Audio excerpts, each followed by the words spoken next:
চলছে প্রথম দফার মহারণ। বৃহস্পতিবার সকাল থেকে উত্তর দিনাজপুরের রায়গঞ্জে শান্তিপূর্ণ ও স্বতঃস্ফূর্তভাবে শুরু হয়েছে ভোট গ্রহণ প্রক্রিয়া। শহরে বিভিন্ন বুথে সকাল থেকে ভোটারদের উৎসাহ চোখে পড়ার মতো। রায়গঞ্জের কর্ণজোড়া প্রাথমিক বিদ্যালয়ের 181 নম্বর বুথে সকালই লম্বা লাইনে দাঁড়িয়ে ভোট দিতে দেখা যায় সাধারণ মানুষকে। এদিন ওই বুথে নিজের ভোটাধিকার প্রয়োগ করেন রায়গঞ্জ বিধানসভা কেন্দ্রের সিপিআইএম প্রার্থী জীবানন্দ সিংহ। ভোটারদের উৎসাহ ও শান্তিপূর্ণ পরিবেশে কেমন লাগছে?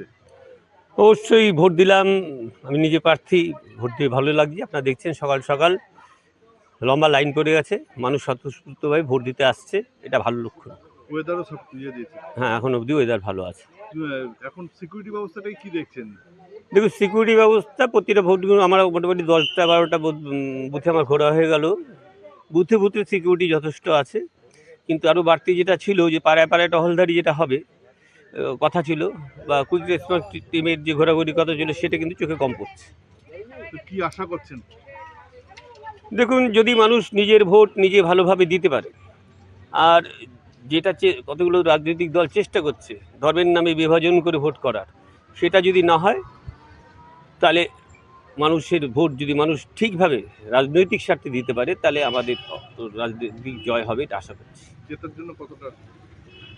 না, বললাম যে মানুষ যদি সঠিকভাবে রাজনৈতিক চিন্তাভাবনা করে ভোট দিতে পারে আর নিশ্চিন্তভাবে ভোট দিতে পারে, তাহলে আমাদের জয় আশা করছি। প্রচার তো করলেন এই কয়দিন বেশ সব জায়গায়, সেই নিরিখে ভোটটা কতটা আপনার দিকে আসবে? দেখুন, মানুষের এবার ভীষণভাবে প্রথম থেকে আমাদের পক্ষে সাড়া ছিল, বিভিন্ন গ্রামে শহরে সব জায়গায় সাড়া ছিল। আমরা খুব আশাবাদী এবার আবার রায়গঞ্জে লাল ঝান্ডা উঠবে, বা পশ্চিমবাংলায় আমরা একটা আলাদা পরিবর্তন দেখতে পাবো।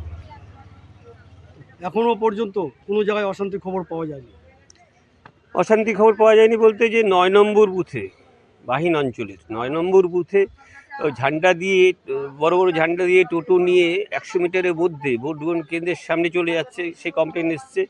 আমাদের ছত্রপুর বুথে ওখানেও 2-4টা টোটো বড় বড় ঝান্ডা নিয়ে ঘুরছে, যেটা ঘোরার কথা ছিল না।